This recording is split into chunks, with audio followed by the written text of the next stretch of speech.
week, I'm going to be in Austin. You know, we have our annual trip to Texas, and we're going to have a week. Kim and I, in we're renting one of these small houses. I don't know if it qualifies as a tiny house. I hope there's a bathroom in it. I'm pretty sure there is. Anyways, it was very cheap and it seemed cute. But that's not what I'm here to ask. I think it also has a kitchen in it. You know, usually when I do these things, I do them to the taste and criteria that I would have in the future. So I'm sure it's all fine. I just need to go verify. I'm more saying that to myself to calm myself down. But I was thinking, you know, the kids will be with my mother, and I'm even going to have a day or two just to myself. So I was thinking, this is my opportunity, maybe like to cook something only I would like, in a way I would like it. And a thought occurred to me.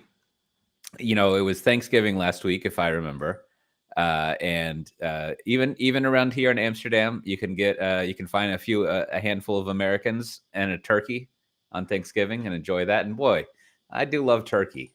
Isn't that a delicious thing to eat? And so I was thinking, like, what if I roast a turkey?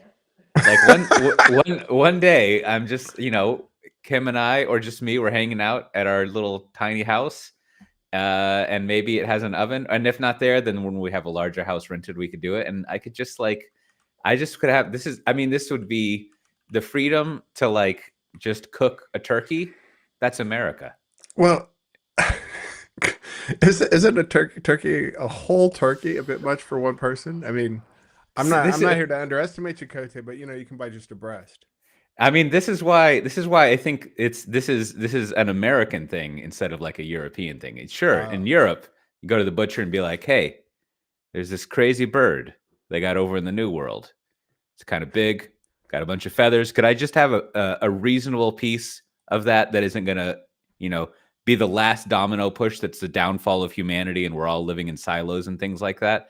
And they would be like, "Sure, that's awesome. And you have a turkey breast." But and he hands you a Cornish hen. You're like, no. But in America, you walk into the grocery store, buy a whole turkey, stick it in the oven, and tend to it for like 6 hours, I think, and then just you can have a whole turkey to yourself. I think maybe I could just sit down and make the dishes real easy. It's just the turkey. I don't have a plate.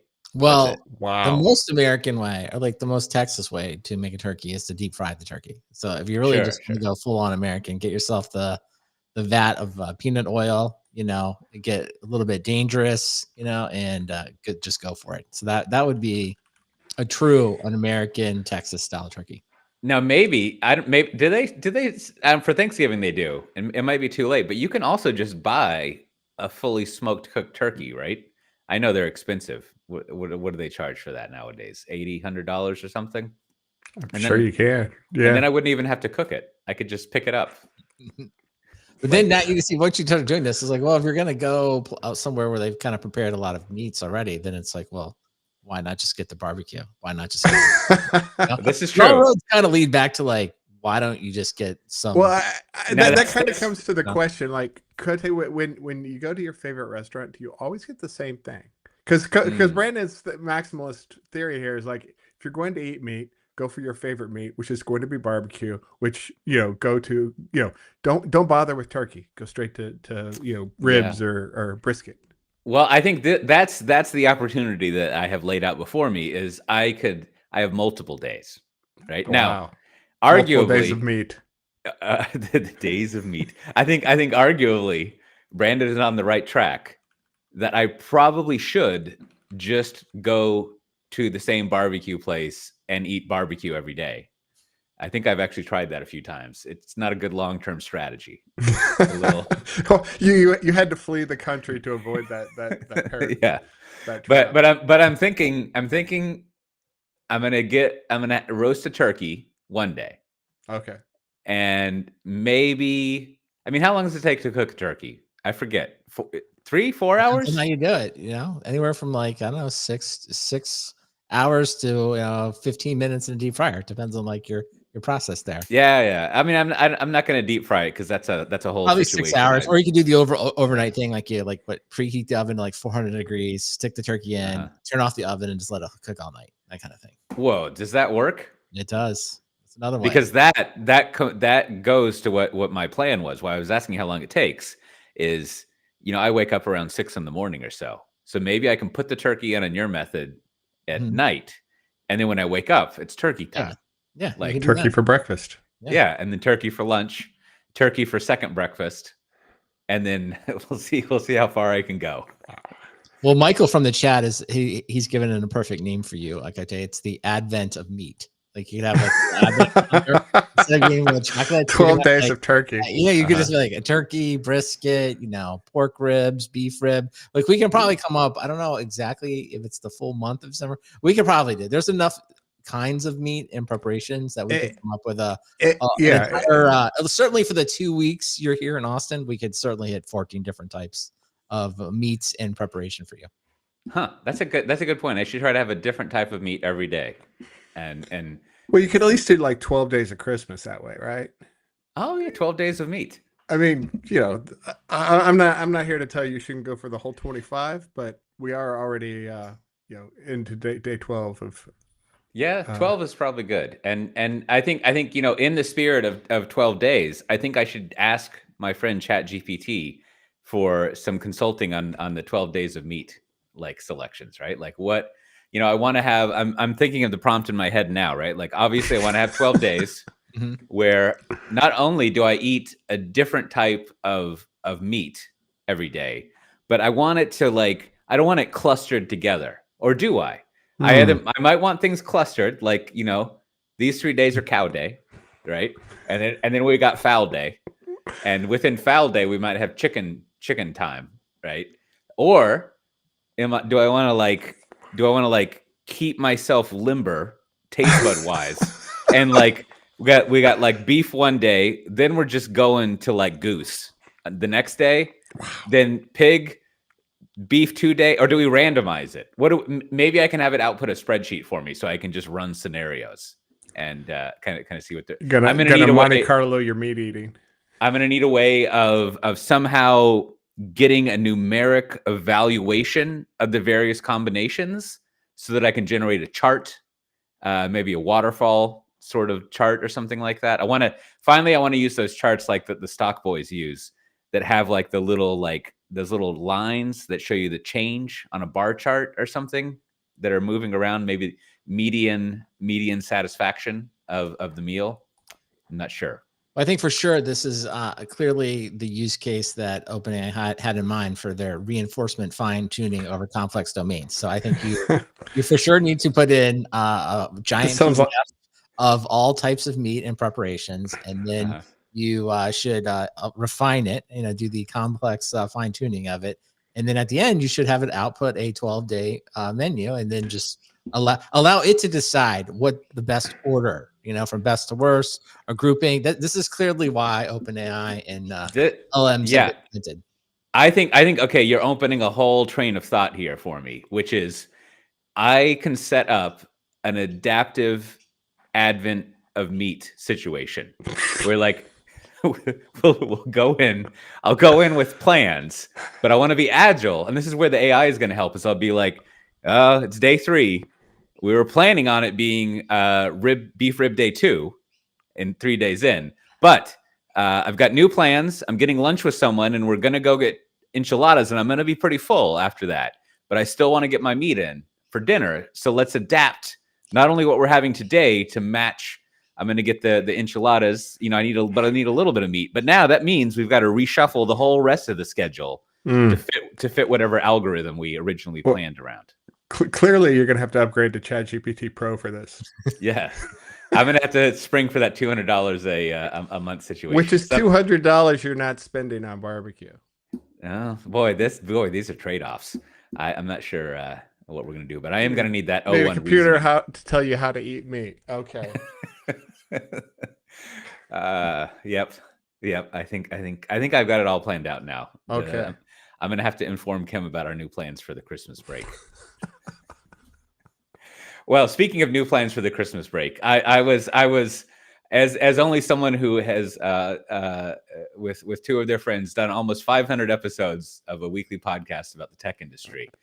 I was just thrilled that I could finally log into ChatGPT on my iPhone and use it with Apple Intelligence. And so far, after I'm going to estimate 40 minutes of usage, it's just a little bit below underwhelming. It's like, I mean, I don't know if you've used the writing tools, right? Have you used the writing tools? No, no. I was going to ask, is your phone set to American? Because mine's set to Australian, so I haven't gotten any of that, any Apple Intelligence stuff. Matt Ray, I just talked. Have you upgraded the latest release, Matt? Yeah. I'm on 15.1.1 and 18 iOS 18.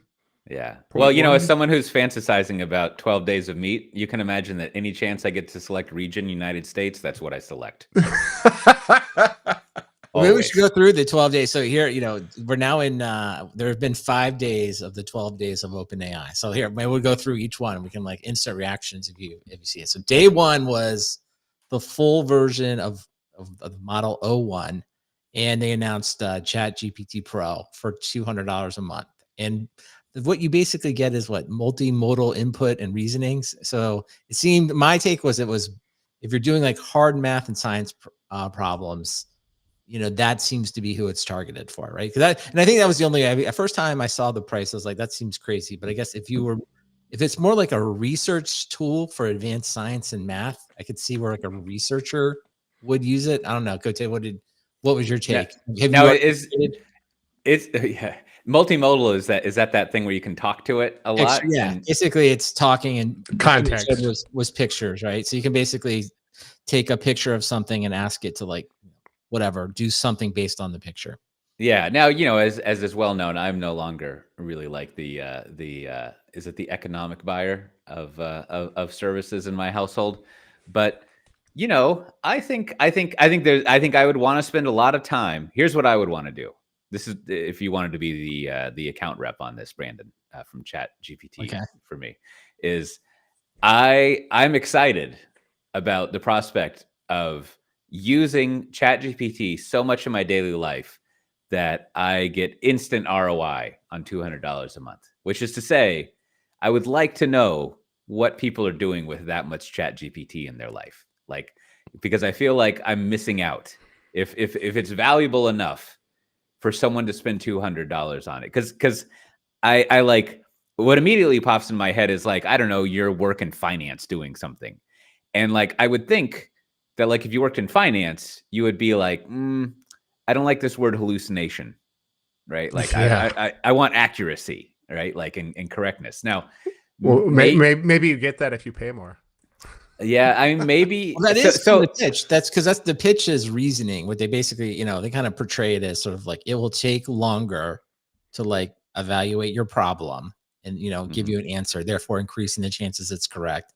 And then everything that they emphasized were around hard math, hard science. So like, you know, if you, and maybe you could say the same with finance. I guess if you're someone that is solving complicated mathematical, scientific problems every day, or you're working to solve like some larger problem that involves a lot of that to me was like the value proposition. I don't know, for someone that's mostly like proofreading and writing content, it felt like, I don't know what I would do with this. Like, I don't know if I could like, I don't think I have a problem during the day that I'm like, you know, that this, like, I would be able to like give it that, you know, that's even hard enough for this was my take. Yeah. Maybe, you know, I could see that, like, you know, the other thing would be if I did have it, I'm sure I would find excuses to use it, especially like I use that whatever, I should know the name of it, the thing where you talk to it like back and forth, which I think I've said this before. It's very it's very difficult when you have 3 kids and a wife in the same room, and one of the kids is 4.5 years old, and it gets very excited and we'll come and be like, and then just start talking to the thing. However, I did figure out what you can do is you can tell it, oh, that's Mila, my 4.5-year-old. You should ignore her. And then it's pretty good at doing that. But well, I was going to say that, but you know, just also some quick numbers here, because I do think as we go through these announcements, part of this is just sort of like, I think OpenAI, maybe they do have some ideas about like what could be done, but like, you know, the numbers here is they've got 300 million active weekly users. They're being sent over 1 billion messages a day. And there are 1.3 million developers in the US. I guess are using it. So it's sort of like the numbers are so big, it's almost like this seems like this in this case, it's sort of like, well, let's just think of the best thing we think we could do with it. But then let's just give it to people and like they'll probably figure out other stuff to do with it. It's sort of kind of what I think the entire product strategy for OpenAI is. Yeah. So then to go back to the writing tools thing. So here's maybe so the way writing tools works on the Apple. I haven't done it on Mac OS yet because I can't upgrade to that yet. But on the phone, and Apple Intelligence had this. Like it's this totally stupid interface I don't like, where you have to actually it's in the cut and paste menu, where you tap on something and you can usually cut and paste from it. And so if you've got a blank text field, you do that and it brings it up, and it brings up writing tools. And then what the Apple Intelligence by default, it has the standard, it won't let you write a prompt basically. It has like 5 things like summarize, key points, proofread, and it generates that text, and then it asks you if you want to replace or insert the text or copy it, which is fine. And it has that, like, I don't know, like is anodyne the right word? You know, there's like the Apple lifestyle that you see in their photos and everything. And like, I feel like their AI tone and the way it outputs is kind of like how people would talk in Apple land. Like just very level and clear and like disgustingly perfect. Right? Like it actually is pretty good at that kind of stuff, but there's no character in it. Anyways, and whereas if you add the Chat GPT part, what it does is it adds this new box called Compose, and you can go down to that, and you can type in whatever you like, and then it goes off to Chat GPT and does it. But it doesn't actually like open up Chat GPT for you. It's still in the same loop that you were in, and you can do 2 things that are interesting there. One, you can pass it the text that you have selected, or, and I don't know the exact amount. You can pass it, I'm going to guess 1,000 or 1,500 words that are around it, right? So, for example, you could probably guess one of the first things I tried. I had this OCR version of a Advanced Dungeons and Dragons 2nd edition adventure, from a PDF I have, and I wanted it to just fix the formatting. And so I have that in drafts, and I just selected it, and I was like, fix the formatting. And it was too long. But, you'd have all this text in there, and you can pass all that text along and then replace it. So that's interesting. But it's like, if there was something that was $200 a month, I would want it to like do a lot of the AI things that I do. Like the number one thing I always want to do is like, I'm reading a web page, I just want to do that little share icon and like immediately send it to get summarized. And instead of the hoops that I have to go through for it. And, another thing $200 would be worth for is like, that whole thing, like I can't retrieve the web page, just stop doing that. Like just quit telling me no. It's like, if I can get the web page, you can get the web page. And usually it's like, I have the web page right here. I'm reading it now. So It's sort of like, just do it. So like, for $200 a month, you basically want a better browser plugin. Yeah, exactly. And and that I shouldn't go on and on about this, but like that would be the other thing would be is they don't really come out with that many features. This is sort of like, what was it, the people complaining that they don't get some feature, but they're changing humanity over there at Chat GPT. Well, no, I would say like, so the Apple integration, I just kind of put in the bucket of like, so far, not, to your point, like not very impressive, not very useful. Now, I guess the day 4 announcement was Canvas. And Canvas, I would describe it as sort of like cursor, in the sense it's like split screen, right? You sort of like have your output, and then you can kind of interact with the actual system to like either add things to it, delete things to it. And to me, that's the natural way. I haven't used it yet, so I'll have to try it. But like, I know for coding and cursor, and it's almost like you have like an editor, right, working on your document with you, right? It's sort of make these edits, and like to me, that seems like the perfect interface for writing going forward, right? And for coding and for writing, it's like, you're both like, you're both working on this one. It's very clear what the output is. Everyone can see it, and like, you can ask it to do stuff. You can do stuff. You can have it check your stuff. You can select it, and that to me is perfect. So I really like that. I mean, if they're trying to like trigger people into the 200 a month, they need to add more resistance to the the 10 or 20 or whatever it is So when you have that sidekick, they're like, I'm going on break, or I mean, does it ever just kind of like pause and say like, I'm done for the month, you know?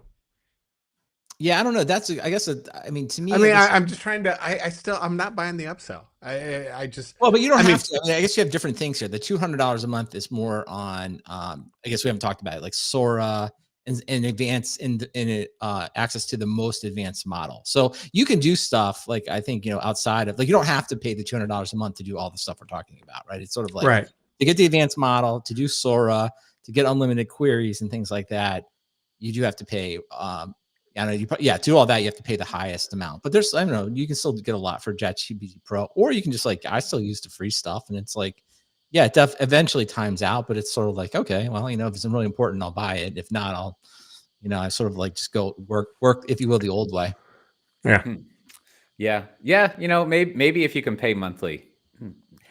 I wonder if I would get a lot of views on a video if I was like, I paid $200 for I do this. think the writing Would it thing, have I been- don't know. To me, it's like I feel like we're just now getting like all kudos to Canvas to like figuring it out. The writing thing, though, to me, like this is exactly what going forward. I think the split screen is exactly what you want, right? Yeah. Like, I want you looking when I just at the moment I'm already in line doing stuff and I want help. I want the system to already see exactly what I'm seeing, and I want it to be able to like go to town, edit that document, change the document, proofread it. But I mean, have you used like Grammarly, where it's already kind of intrusively, making suggestions as you go?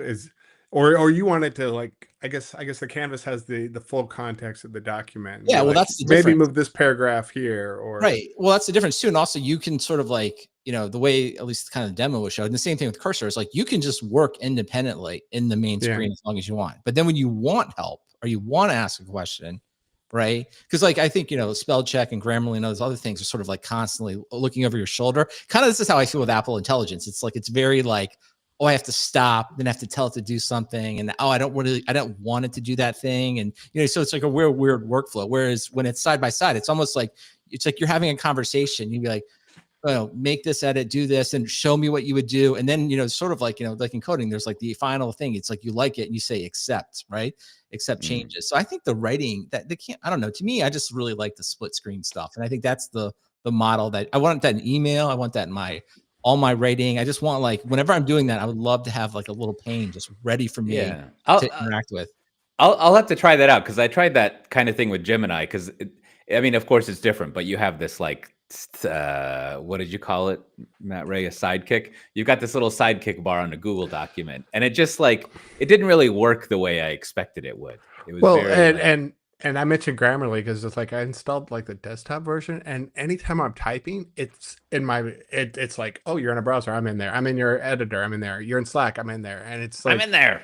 It's a bit much, and luckily you can start turning it off by application or even by website. So, and I'm not using the paid version, so I don't know, but I still I don't see the value. I mean, I'm just I think have you used maybe Cursor? Have you actually used Cursor to code? Well, see, that's the problem. Is my day is so like fractured and scattered that I don't usually sit and work on a document or a coding project for a long time. So I feel like I bounce around too much to get a lot of value out of it. But like I have used Copilot, GitHub Copilot, while editing code and stuff, and it's like, yeah, this is useful, but I don't do that very often in my current role. Right. But I think I agree on that. I mean, obviously we're not coding every day. It's not a big deal. But I think that's like, for me, Canvas was sort of like, oh, it's pretty close to now writing. Because most people are writing something all day, right? Yeah. Like composing emails or whatever. And it's like, right now and I think they even kind of, the part I did like too, is they kind of got to like, they clearly see what people are doing. There's a lot of cut and paste today. That's kind of the, the easiest way, like cut, paste, have it review. And it's sort of like, they clearly have figured out that like, that's a bad workflow. And the split screen is the way to go. So I don't know. I think I'm encouraged. I was really, I await future improvements. Well, then the big thing I was going to say, I guess the big announcement that's so big that like really no one can use it, even the paid users, was Sora, the video generation. And that part does feel a little bit like science fiction. So you're just like, they're like, because they showed a screen of just like, here's like all the like, just a stream of things that it created, and you're just like, it just is like amazing. You're like, I don't understand how all of this video, everything you're seeing is generated, and it's just like, wow. So it was cool to see it. I mean, I guess even for the paid users, there's been so much demand that, they had to basically shut it down. So it's like, back to like Nvidia, maybe we'll talk about them in a little bit, but it's sort of like, you can see why Nvidia is making so much money. It's like, even, ChatGPT releases like a new feature, and they don't even they don't have the capacity to like do it. But it was cool to watch like how you can make videos and stuff like that. So that clearly is going to be the one that's probably, both most interesting and probably most dangerous, because it's like good. I mean, I can only imagine the bad things that you're going to be able to create with video, and it'll be real interesting. They're already there. I mean, you can already, it might not be Sora. Adobe's got really great video stuff. Yeah, so maybe it is already there, but this seemed to be like a whole, I don't know, just the way they kind of showed like scenes, and you could sort of like do this and then make it like then end on like this kind of specific picture you give it, was like, that stuff was like, okay, that's pretty impressive. That was like, and like, and for the first part, like I've heard this phrase a lot, like, basically AI generated content, but I was like, oh, you could clearly, get to a point that if you figured out what are the best produced YouTube or TikToks, you could just have an AI sit there and just crank those out like forever, right? And it's like that was, for the first time, that was like, okay, that is pretty dystopian, right? It's sort of like, as soon as it figures out like what you want to see, and it's just creating an infinite amount of videos just showing you that, it would be like, okay. Yeah, it's sort of like, imagine, what happened in the early 2000s to like all of the basic cable channels, and they all just basically became like reality show outlets, right? They found out what you wanted, and then just like they all filled up. The History Channel was just like about Nazis all the time, and then A&E was about like whatever it is they did. Like, there's no A. It all just became E over and over, and like, and then multiply that by like 50,000. Yeah, and like then you would have that. Which on the other hand, I found it very easy to ignore all that cable stuff. So it's pretty easy to just ignore the stuff. But this brings up a somewhat related thing I've been tossing around in my head, and maybe this would be a tool for it, a bad tool, but. You remember the Mr. Beast leaked memo, where there's two things I remember from it. One, he was like, if no one reads what you wrote, you shouldn't have written it, right? Which is, it's a bunch of internal communication stuff. And then I think he also makes a point that like the best way to do internal communications is to make a video, of course, because he's a video person. And I've been thinking about that a lot, and I want to try to figure out how to experiment with like, yeah, maybe when I want to communicate something, I should just make like a 3 to 5 minute video. Like, not like every email where I'm in like some like, science fiction like thing where you send emails as videos around, but like, because you host internal, well, I assume other people do. You've got all these internal like weekly tech talks and sales things, and like, how to use the new sales tool. Then you have like a town hall, which is ostensibly like a video. And so like, for example, let's say there's this new, we have this thing, Bitnami, that VMware bought a long time ago and now is in the Tanzu division. And then there's this new I don't know the details. It's great that I work there. But there's a new thing that we're working with a partner where you can like buy enterprise access to it or whatever to the registry. And so there was an email sent out about it. And as I'm thinking through this, like, well, what if that was just like a video instead of an email? Because the email was fine, but it was also one of those emails that was like, it was a corporate email. So it's just like a little better than a press release, which is what you do. And, I think I see what you're saying. And so maybe like if like whoever was in charge of that, they just like did a video and they were like, hey, how's it going? We're doing this, we're doing that, over here, over there. I think the issue might be maybe the reason, and then I'll stop talking, but the main thing that I come to is like, I'm very comfortable making videos, but when I've worked with other people who don't make videos, they like freak the fuck out, right? Like they don't for better or worse, as longtime listeners, and you two definitely know, I'm a big believer in like just press record and then publish. And so like I think other people not so much. Our listeners know. but I think I get what you're saying. I mean, if when I make a video or I'm giving a presentation, I spend a fair amount of time on the script. And so the script is the original email that was sent. And exactly. If you know you're going to be presenting it, you probably you spend a fair amount of time editing it down to make it more concise. And then if you're giving a presentation, you might have, you know, a video component to go with it of, you know, hey, here's what I'm actually talking about, so you can see it. Whereas a long email, people's eyes might just kind of glaze over in the second paragraph and they miss some key moment. So I could see the value as a consumer of that. I probably don't want it, but yeah. But we you know, we do kind of do that internally here at Wiz. Like, you know, we put out release notes every week, you know, because it's a SaaS, and you know, there's always something new. But we also have internal presentations where they walk through that and make sure that you get the context of what it is, of why you should care, and so. Right. I find both as well. So, you know, you get release notes, you get slides, and you get a presentation discussion of it. And, you know, all three of them have different value. And like, you know, and the transcript. Well, if you're doing all that stuff you're talking about, maybe this defeats this, but like, it also seems like there'd be a certain amount of like corporate efficiency to it, right? Because, you know, whenever there's an email sent out from someone that has an image of their signature at the bottom, you know, a lot of people spend a lot of time on it, right? which is, again, this is all fine. I'm a corporate citizen, love it. We have a corporate default. Thank you.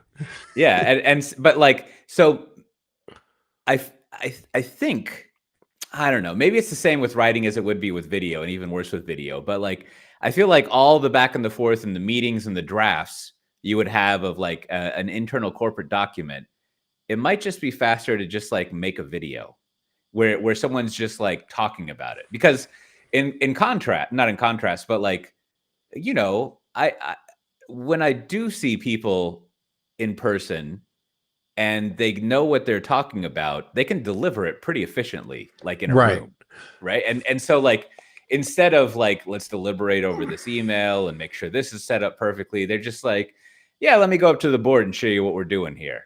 Right. And they just do that. And so like, you could just record that, maybe. I wonder how much do you think it's generational? Because I do think, you know, the youngest generation is obviously with Snapchat and just TikTok. It's like they're just so video first. And I do think, you know, for example, like, you know, Matt, I know your company Wiz got like a lot of kudos for their booth at AWS, right? And it's like if you think about a video store, it was a video store, but you think about something like that where it's sort of like it seems like the perfect thing where someone would just do the equivalent of a short video. It's like, hey, I'm at the show today. Let me I want to walk you around and see the booth, right? And then he would just do it. And they would just put it out real quick, because especially if they limited their own amount of editing on it. It's like, you just kind of want to see it. It'd be a lot more fun to see, versus like what typically goes out would be like an email explaining like where you're at the conference and a couple pictures, right? Like I saw all that on social media with Wiz and stuff like that. But that's actually perfect, because there's actually, what's fun to see is like, will show us like the thing that's cool is the booth, right? Everyone probably knows about the products already, or like,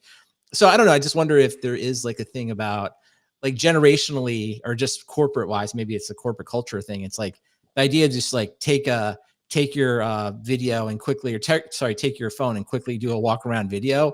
I don't know. Like, I don't think very many people do that at all. Right. Yeah. Well, yeah, definitely. I mean, two things. One, like, it does take a lot of learning and experience to do written corporate communication, even bad written corporate communication, right? To be comfortable with it, to know how to do it. And I think making little videos is the same way, right? Like, it's not only generational comfort, but you also have to know like that what you're saying is like, you've got to know when to edit and not. And then subsequently, when you're filming, how to edit as you're talking.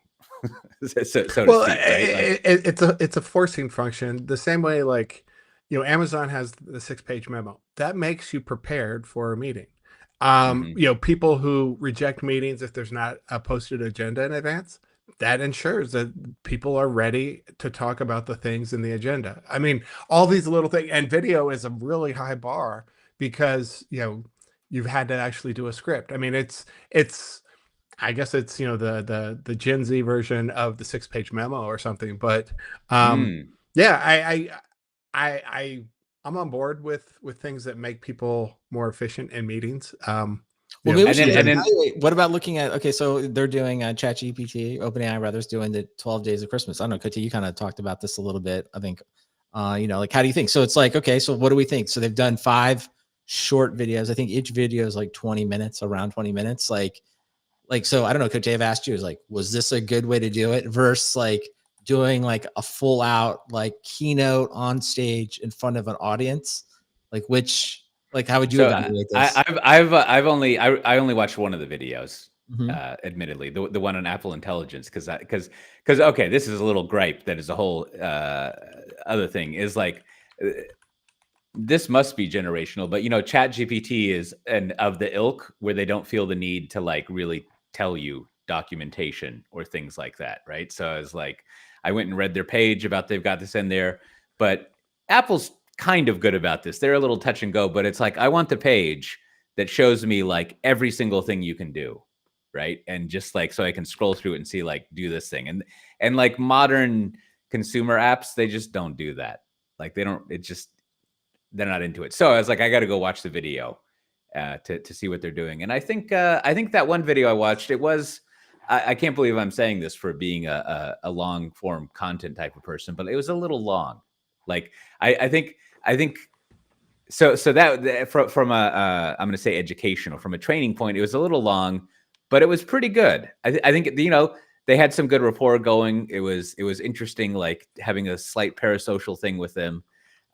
So that was cool. Now to the keynote question, I'll have to go watch the other ones, but I think I might be into it.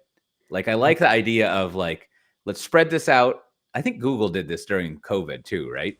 But like, let's spread this out over several days. It's kind of like, when you wait for that new episode of a show to come out. You can't like one keynote is binge watching a bunch of episodes of feature releases. Whereas like if you spread them out, maybe you can even spend a little bit more time as the sellers and the buyers kind of regarding it and thinking. I could go for 12 days of reInvent. Well, I will say, I watched them all, but I think one, what's great about it is like once they're recorded, you can watch them at double speed. So every 20-minute video becomes 10, and it's a lot.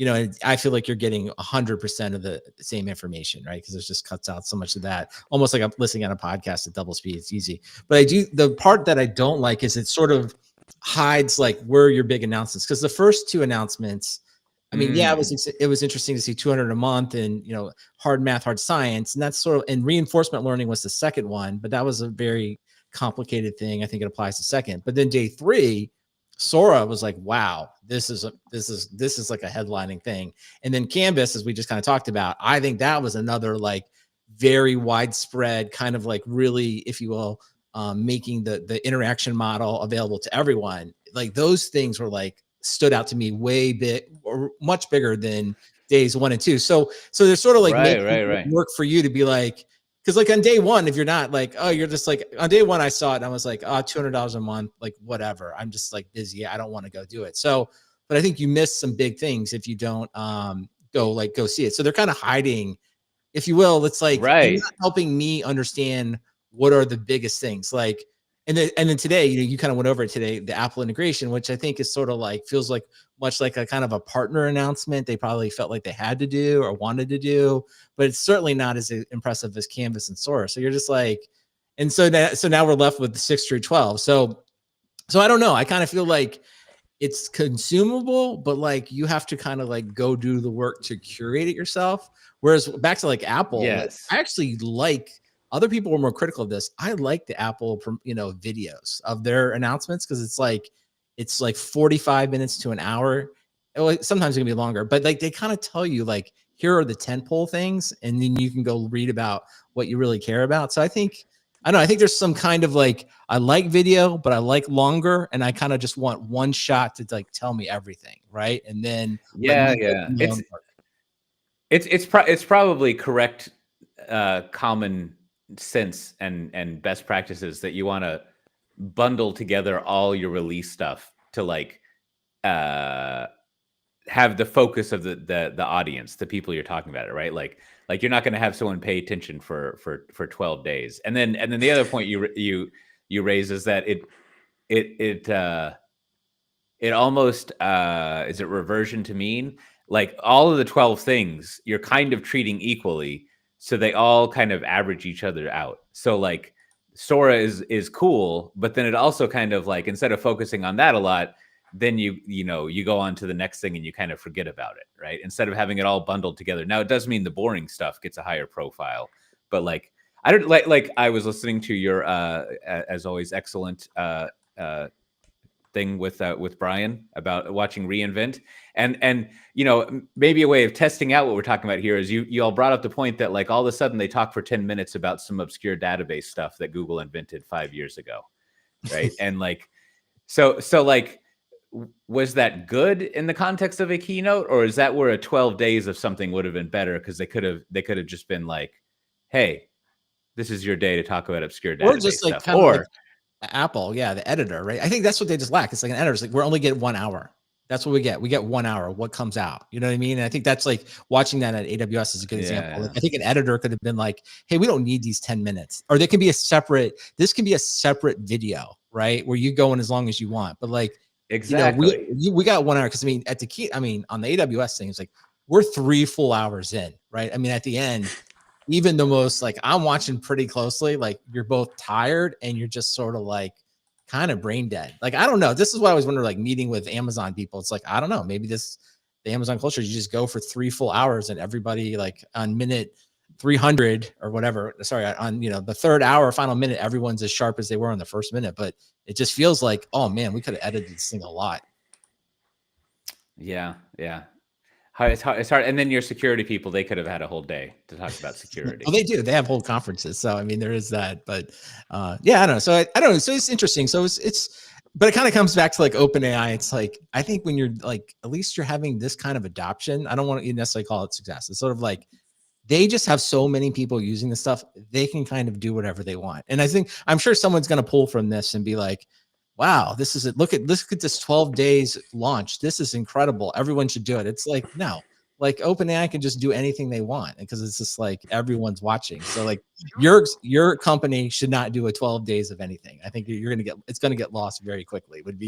That would be my biggest caution. Like, don't take this as a template to do at your next company unless you are getting 300 million active users a week. Yeah, I probably, if you're worried about content at your company, your first worry should be you should have some, right? Like just like look at, never mind the format or anything. Like, are you actually putting content out that's useful, which I think is can always be difficult. Oh, all right. Well, so in a related area, I was excited to see a few items in our show notes because it's one of these things that I never really understand what's going on, and that is quantum computing.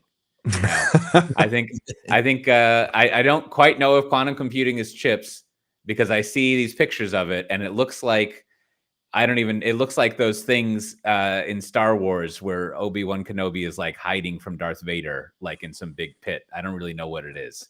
This strange, they look like crays or something. But like, what, I don't get it. What is going? I read one thing that like, this thing can compute something that would take a regular computer until the universe dies to compute. Right. Which like, okay. Right. Like, what are you going to do with that? Yeah. I mean, I assume my understanding is quantum computing destroys all encryption and then the humanity ends, I think is what happens. But very excited about it.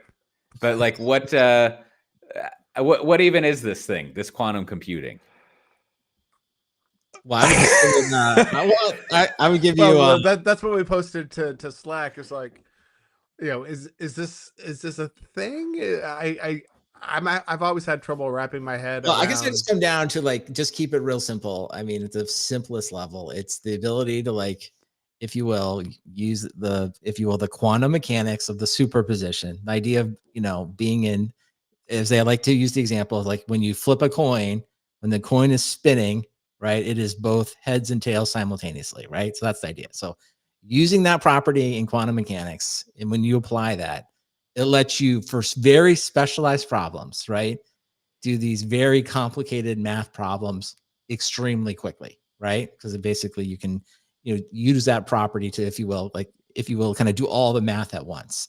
And so it's cool, right? That's interesting. But at the same time, it's only a very specialized set of problems. Like, one problem is it could certainly, like, factor large numbers faster, which is the basis of encryption. So that's the thing that people usually talk about, right?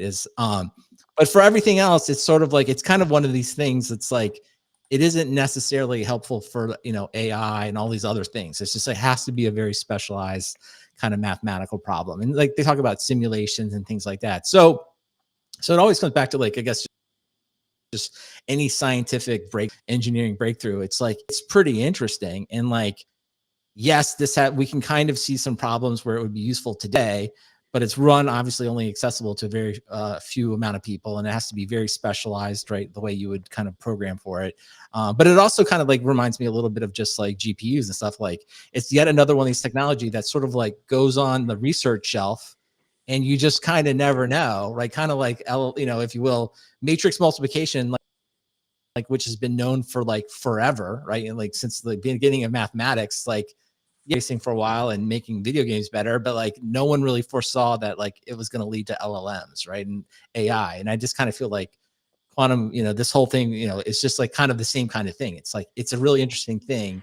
It does have some obvious places you can use today, but it's so specialized. I don't think anything that no one, I think, on the horizon can predict that it's going to change something or revolutionize something in the near future, until such time someone cracks open, like, oh, it turns out, like they did with LLMs, it turns out actually, matrix multiplication is really, really important. And I think that's kind of what quantum computing is. So what I'm hearing is there's no business outcome that quantum computing generates. Not beyond very complicated, simulations and things like that we know of today, right? That's the whole thing. We know of at this moment. So, but I mean, the things that do pop out are, as you said, like encryption. Essentially breaking encryption, because most encryption is based on things like factoring large numbers, and proof of work. So, like, crypto coins that are based off of complex mathematics. If something can instantly solve those things, it makes Bitcoin go to zero. Right, but I kind of did. That's kind of the same thought I had, and so of course I went to our good friend ChatGPT. It seems like the way that it works, that still ASICs are still more like, quantum computing is no better than an ASIC at the moment for this kind of work. Right? So it's kind of back to, like, sure, but I think this is always back to, like, I mean, like, I think, this is one of these things you can just always say every time. It's like, well, if someone figures out a way to, like, break encryption, we're in big trouble. But it's like, okay, well, I guess it's like time travel. It's like, well, when that happens, like, we're gonna have to rethink something. It's like, there's nothing. I don't know. It's just one of these things where it's just like, what are you gonna do? Yeah. Well, like I said, I keep watching the space for something, like, more tangible than, like, big math. But big math is also has some tangible stuff that shows up eventually down the path, just like LLMs came from vector graphics. Well, I think that's clearly. Do you think in the quantum computing culture they have T-shirts that just say "Big Math" that they walk around with? They should. I can hope so. But I do think, to your point, it's like, it's sort of like, it's like, I guess, like all mathematics, it's like someone figures out, we see this over time, right? Some mathematician figures out an answer to a problem or a better way to do things, but it can just sit in the textbook forever, right? And then later, someone's like, what algorithm would work for this problem I'm solving, right? Is this. And I think that's kind of where this is at, right? It's like, it's in the textbooks. We know how to do it. And if someone's like, oh, yes, and the way that we apply, and I think, the LMs are the perfect example. It's like, yes, if we turn all these into numbers and we do this thing with matrix multiplication, it's like, oh, someone's like, hey, go get the numerical methods textbook off the shelf. We got to reread that, right? It's kind of the same kind of thing. So it's interesting, but I think it's impossible to know if anything in the near future will come of it. Okay, that's good. So every now and then we check in on quantum computing and see if they finally got it. And like I imagine it's just a matter of like, you know, making it cheap enough to be usable or whatever, and then, you know, maybe or useful. I mean, I think a lot useful of is good too. A lot of the reliable, I think, is the word we're looking for. It's not that they hallucinate; it's that they have a lot of error in their calculations right now, and so that was one of the things they highlighted in this press release. I guess blog post, press release, but was the fact that they have a lot more error checking, because the problem is you can't check the math of something that is, you know, orders of, you know, dozens of orders of magnitude way ahead of conventional computing. You can't check its math. Which, is it hallucinating? Is it full of errors? We don't know.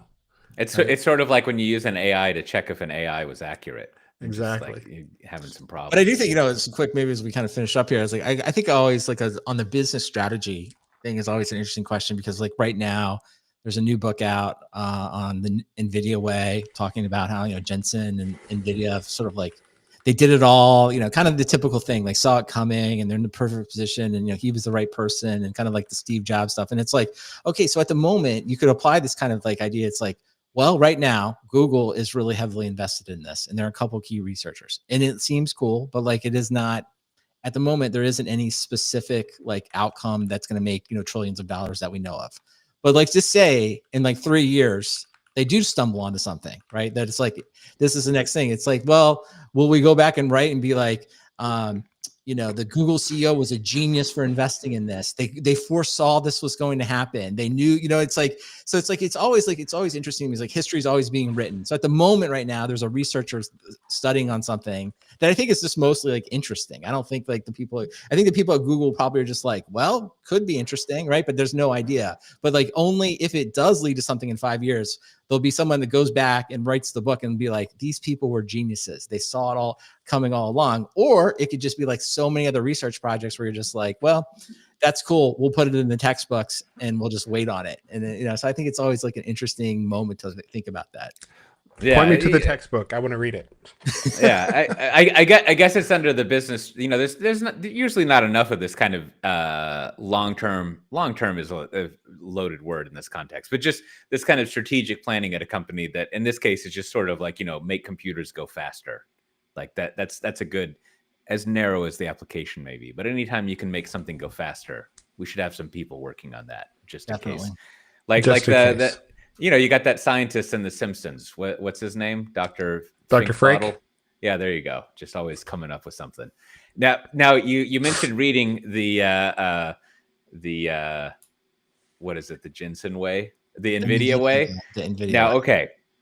Has anyone solved the mystery of what is it? 80 direct reports to the CEO? What's going on with that? Because I think that's one of the larger mysteries about how that organization runs.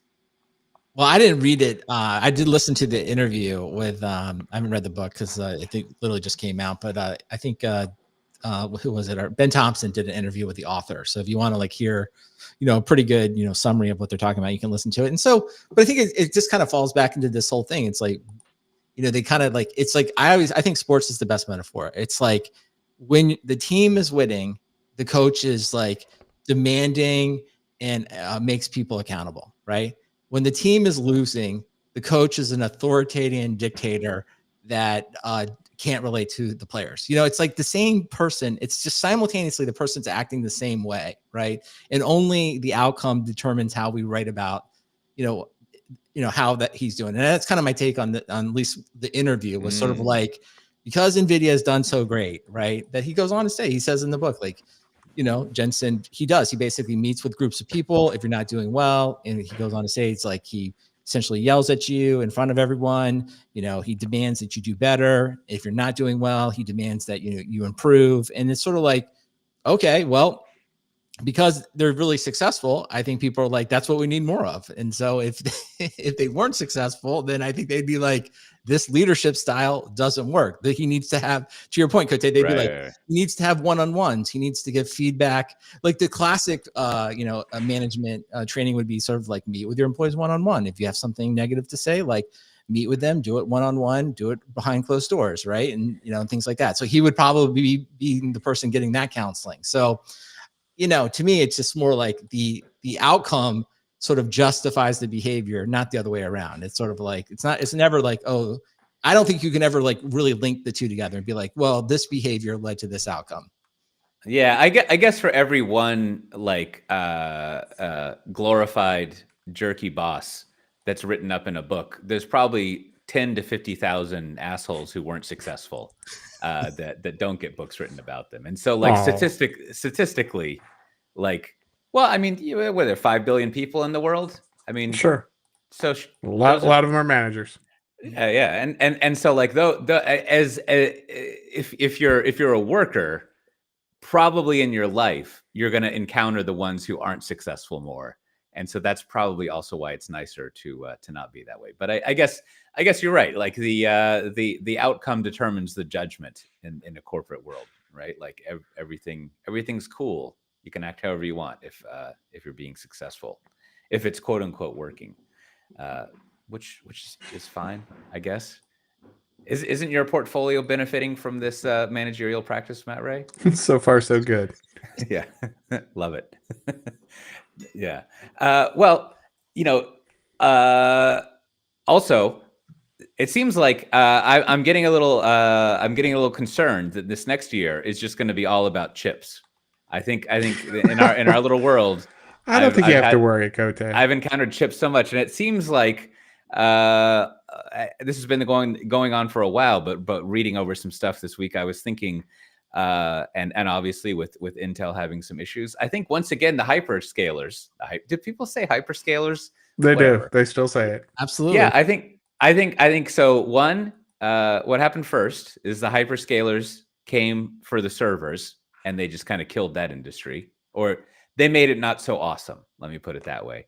And then for on-premises software, the SaaS people came, and that's been a little shaky. Then famously, open source, they kind of made that dramatically different. And then I guess now they're also coming for the chip people, and they're just like, yep, we're going to take that over. Call up your buddies at Dell and HP, tell them how this is going to pan out. And like, is this? I guess it's interesting because you have a lot more chips and different variations that are being made. So it's almost like a I'm not up on my economics, but like I think you're supposed to have in an innovation-based thing as many different people trying things as possible. But this is kind of the opposite, where you have as few people as possible trying a bunch of different things instead of just consolidating down, which I guess is good. But I just wanted to bookmark. Maybe this is the year where I'll get over my phobia of chips, and I'll have to be interested. We can talk about right now. I'd say this is where the money is for the next 3 years, right? Like we can talk about. You can help me update my terms. Do I need to say MIPS? Is that no? Nobody cares about MIPS. Okay, I'm crossing that off. Crossing that off, right? Okay, and then error rates and quantum computing. That's something I could go on about. Yeah, you can talk about that for sure. Yeah. I'm looking forward to lower, better error detection in quantum computing, because then we can really get those factors going and accept matrix math. Don't worry, Cote. There will be a quiz. Okay, good. All right. Well, it seems like it. And then I was also, apparently there's lots of chip people in Austin. That's great. Do you ever run into these people, Brandon, when you're out shopping?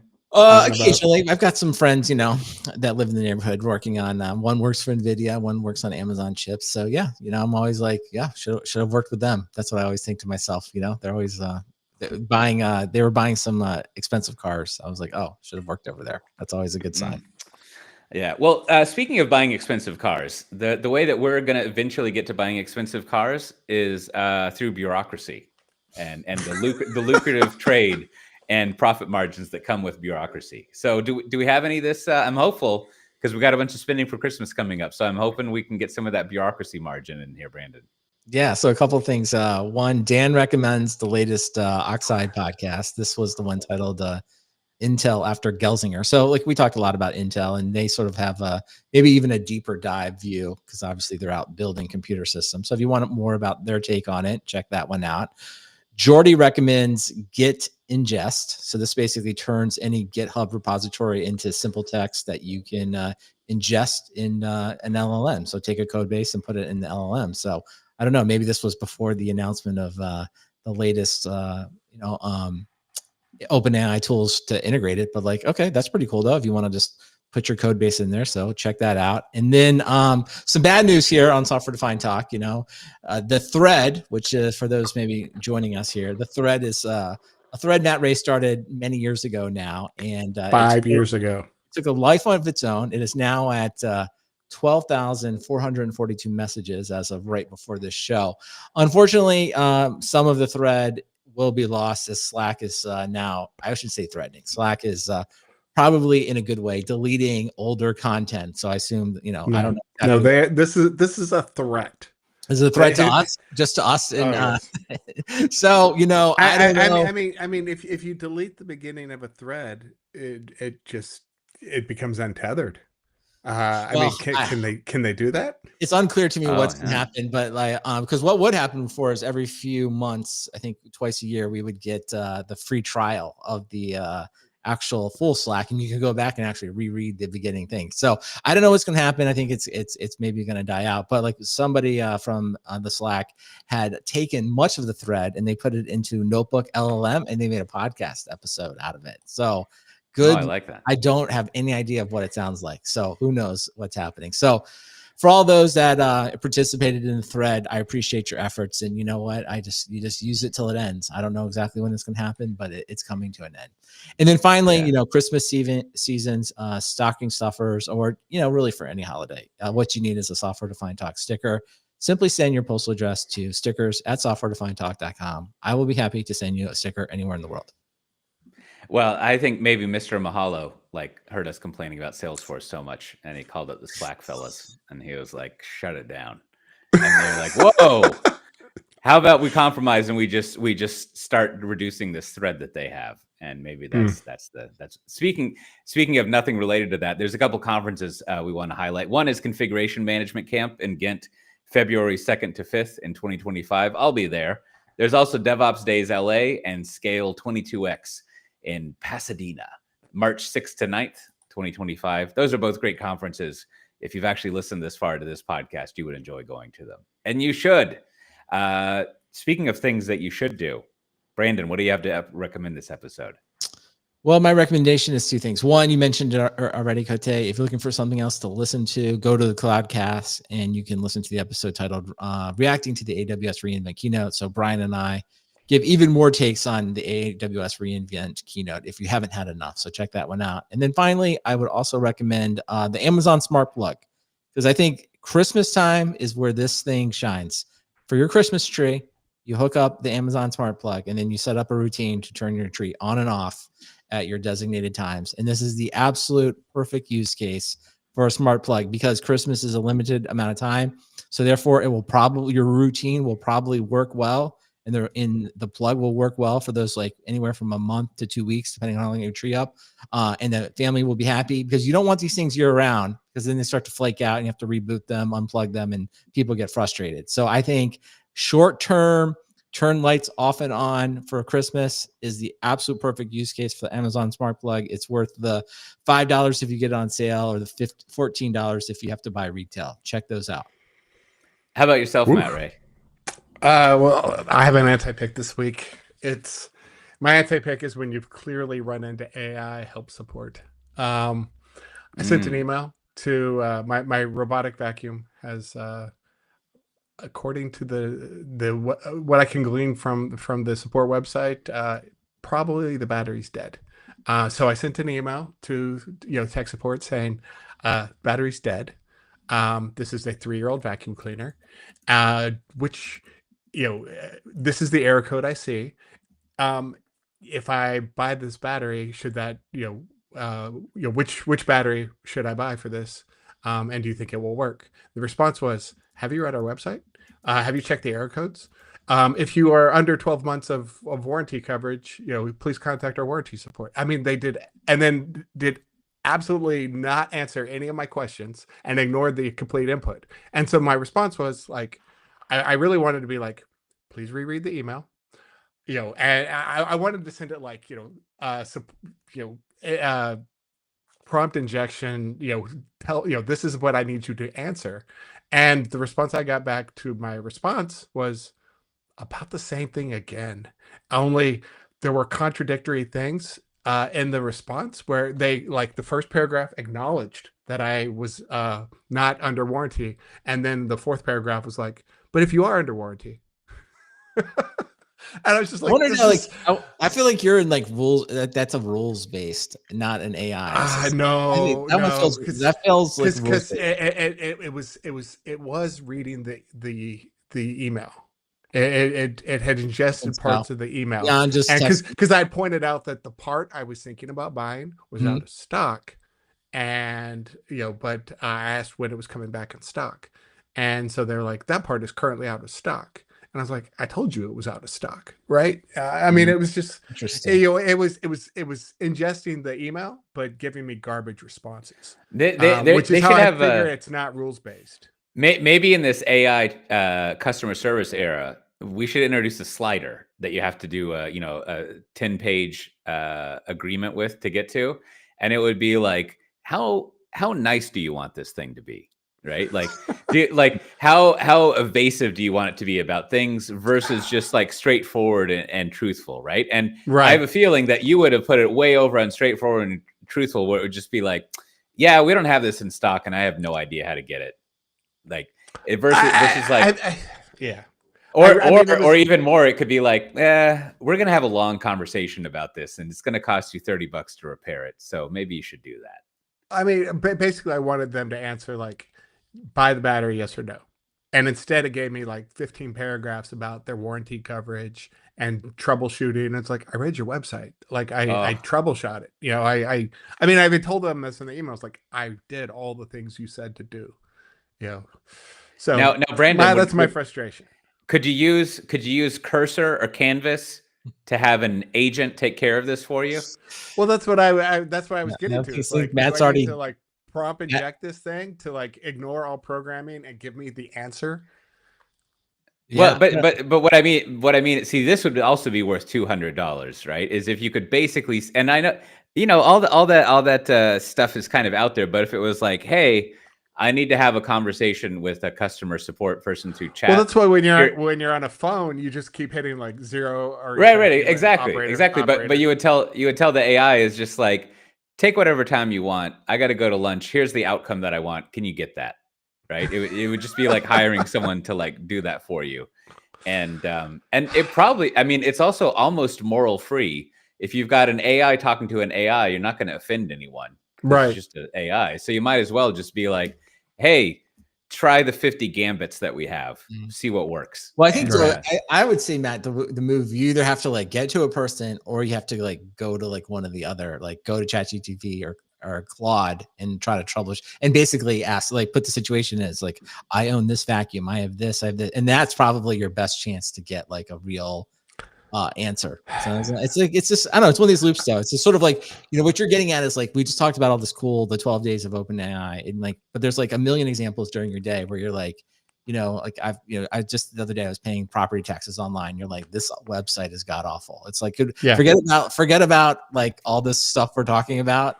Could I just, like, to your point, like, could I just get someone to answer this question about this battery, right? And it's like, no, let me show you Sora. It's like, no, I just need an answer. So I know, if that makes us feel any better, it's like, well, it seems like we're a long way from AI doing everything, because there's plenty of stuff that doesn't work today, and doesn't seem like AI will fix anytime soon. Well, good luck, Matt Ray. Yeah, good luck. Thanks. Yeah, is that Travis County property tax site, Brandon? Yes, I was, because maybe we'll have a little segment here today. I always like to like try to actually do the online thing. And so rather than just send a check, I was like, okay, I'll log in, I'll sign up for the portal called eCitizen, very hard to use. You can even tell, like, they have this thing called pay now, but I don't want to pay now. I want to schedule a pay now, but they actually have written in text below it, like, when you hit the pay now button, you don't have to pay now. You can schedule it. So you can tell someone's asked this question, right? And then you just go on and on and on. And it's like going through a million of these steps. It's like, oh man, and then you get to the end after you've done all of this work. They charge you, in this case, it's $1, but they're like, there's a $1 fee for using the online system. And I'm like, you're just like, that's actually good. I think I should have but really it's like I should have just written the check. Like I already had it in the bank account and stuff, where it just sends it directly. I'm like, but I wanted to do it like the online way. Yeah, I think I've used that, but I think I've run into, maybe if you put on a credit card or something, they charge like 2 or 3%. No, they charge you the credit. I'm just talking like I actually linked the bank account, which is a whole nother thing you got to do, right? I did that ACH, no additional fees. And at the end, they're like, and what we're gonna, again, it's insignificant money, but it's just like at the end, because you did all this work, we're gonna charge you an extra $1. And I'm like, shouldn't I get like the refund? You know what I mean? Shouldn't I get like a little Because aren't they saving you money? Right. Well, I see this all the time. And, Matt, you were just kind of commenting on like healthcare providers is like when you pay online, you often see like they'll just make up some fee, like a service fee. And it's like, right. No, like I'm making it like I just always come from like a different frame. Like I'm making it easier for your systems. Like no one has to open the mail, get a piece of paper out. It's like I always think to myself, like, no, you should make it cheaper. Like, incentivize this behavior. And it's like, but it's never like that. It's well, with government, like the slice thing there is a lot of times that website has been outsourced to like an Anderson or KPMG or Deloitte or somebody like that, where they make their money on those fees. So the contract is like, we'll build you a government website, but we get paid through the use of that website. So the government's like, oh, we weren't going to be able to do it ourselves, and and so that fee gets passed through to the end users. It's not going to the government. Well, two thoughts on this. One is I always come back to like, you could easily inverse it and be like, hey, when you mail this check in, like we're charging you an additional $3 until like if you don't want to, because that way you're funding the development of it. But let's put that aside. But two, like I want to find the person that ran the global entry program, right? Because I am like, the global entry program is like a miracle IT project. You're like, it is amazing. Like I've talked about it many times on the show. Like, and it's like somehow they have perfected a system. You just have to look at a camera and it works. And it's like, whoever that person is, I'm promoting you, I'm giving you a 3-level promotion. And like, we're going to put you in front of now?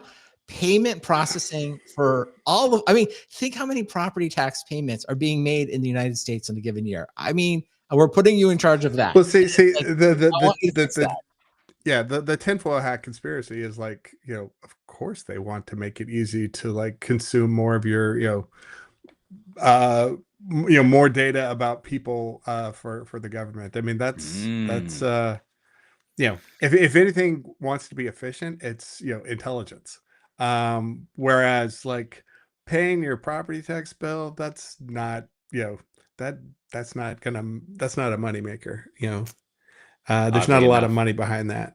Ironically, isn't it moneymaker? Ironically, like literally it's like well, no. Isn't it the thing that just takes money? Isn't it all it does is make money? When you think about the way money flows around inside of a government, which I'm going to agree with you, it's stupid that you would cut funding to like the IRS, but people don't want to spend money on things that on that end.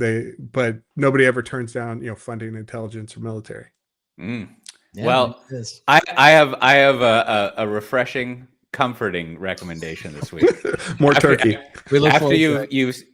After you spent time figuring out how to pay your property taxes on an ancient website, I think also an issue is it only works in the U.S. if I remember, which is ridiculous.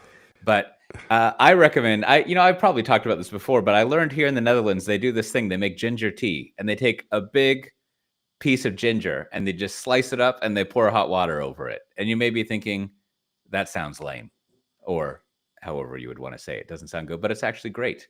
It's a nice gingery warm drink you can have that isn't caffeinated should you be up late at night. Also, at my work, we GA'd the Tanzu platform version 10. It's got a bunch of Kubernetes and Cloud Foundry stuff in it, but it also has just like a fully ready to go generative AI stack if you want to do it in private cloud, even if you only want to use CPUs for it or whatever. especially with Spring AI. If you're doing Java development and apps, it's I saw a demo of it earlier this week, and it really is pretty fast to get up and running and just to start doing stuff. And there's layers of abstraction, so you can swap out whatever models or services you want.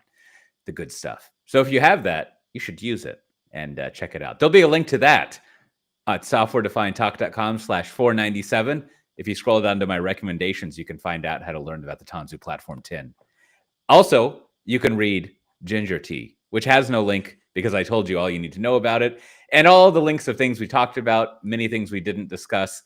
You can find out how to subscribe to the show. You can even join that Slack before Mr. Mahalo deletes the thread and enjoy its legacy. And with that, we'll see everyone next time. Bye-bye. Bye. I like Mr. Mahalo. That's a good name. That's well done, Coté. Just like I like Chop Ops. That was another fantastic. Who was the one that came up with it? I want to give Kevin. Yes, Chop Ops was a great name. See, and there you go. You could be like, there's a lot of different types of pork chops. Like, I don't want to have bone-in pork chop, bone-out pork chop, thin pork chop, thick pork, brine pork. No, I want to spread them out, right? Like, so that I don't just get used to it. And so I needed it to plan that for me. $200 a month. Well, Matt, I just wanted on your robot thing. Which robot vacuum do you have? Do you know which brand is it? UFi RoboVac 35C. Okay. Well, I was gonna say, is it like a little circle that just like goes around, or is it, okay? So yeah. I was gonna say I didn't want to say this in the middle of the show because you're on a good rant there, but I was gonna say, like, my belief with the robot vacuums is what you should do is just get rid of them. We had one, and I felt like it doesn't withstand real life. It's just sort of like, no, ours has run daily for 3 solid years. It has worked at least the dog, once the carpets, or twice a day. Yes. And it doesn't get stuck. You're not having to like go over there. Occasionally get stuck, but you learn to like, robot proof your house. The cords get, taped up or kept out of the way. It's been a workwork's. And so it's well, I don't know. I felt like this. No. Our first one, we had one back in the US, and then 3 years ago I bought one, and like it overrode all skepticism and has just been a champ. And so it's also like the cheapest model they have. And so when I look at, they have like $1,000 robot vacuums, and I'm like, no. I bought this thing for like $100 on clearance. And so you've had a lot better luck. I'm impressed because I felt like in the end we were like we were adjusting our lives to the robot rather than the robot. No, we improving like our set lives. it off like once or twice a day, and it brings back a whole container full of dog hair, and it's totally useful. It sounds like one of you is living the robot vacuum lifestyle, and the other. But that's the thing. It's like I don't have a fancy one. I uninstalled the app from my phone. It didn't hook it up to the Wi-Fi. It's just like it just goes, does its thing, and I have to manually empty it out. But oh well. Yeah. Oh, maybe that's the secret. Is if you've got a robot vacuum, you've got to have an air-gapped robot vacuum, and then it works. Okay, I take it you don't have a robot vacuum. Me? No. I mean, we've got 3 stories, three floors, so it just wouldn't make sense. So you need something than climbing stairs. Yeah. Yeah, we've got hardwood floors or really low pile carpet. I mean, it'd be great if we had one. Although I don't know if it would work because my kids they haven't learned cleaning up. Yeah. That's a thing. All right. Well, thanks for everyone streaming. Hopefully everyone that wants a robot vacuum can get one. And we will stream tomorrow for those really dedicated. There'll be a little streaming of the end of year episode, which won't come out for several weeks. So if you want to get ahead of your software defined talk, you can watch tomorrow. So with that, we will talk to you next time.